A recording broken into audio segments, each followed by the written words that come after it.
Nei. Det går bra.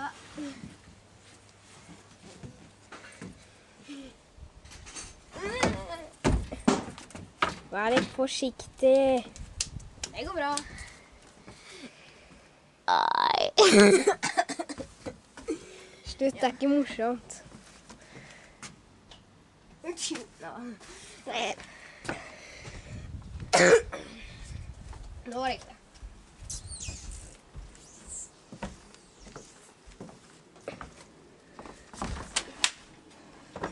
Au. Å, liker du ikke å få tatt videoen?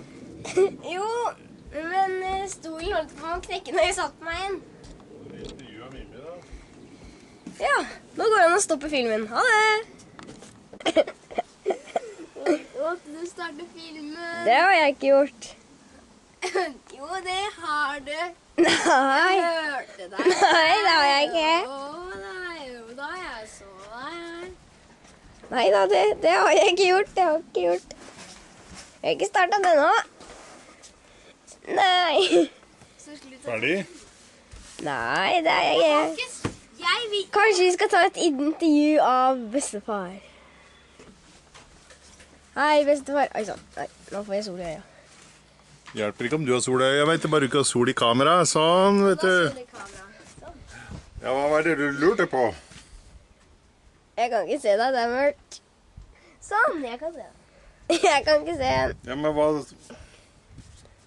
Nå, ja. Nå. Ja, Vi kan- hva har du lurt på? Nei, du kan jo Hva er det du snakke lurer? om deg selv. Snakke om meg selv. Jeg som er bestefar. Hva liker De to sånne krøfsekrutter. Hva Hva vil disse krøfsekruttene vite da? Kan du snu deg først? Sni meg, nei. Nei. Den veien. Jeg må se inn i kamera, vet du. Ja, men da snur jeg bare kameraet, sånn at da slipper du å bli Er du helt ferdig nå, svart. eller?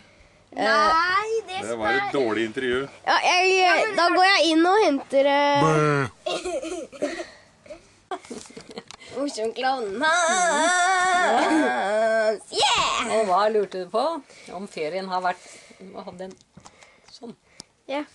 Jeg lurte på om ferien hadde vært fin, jeg. Ja. Men det Hva var syns dere. dere? Den har vært superfin! Det er bra. Du gjorde det skurrete sånn, ja. Nå vil jeg også se meg selv gjøre det.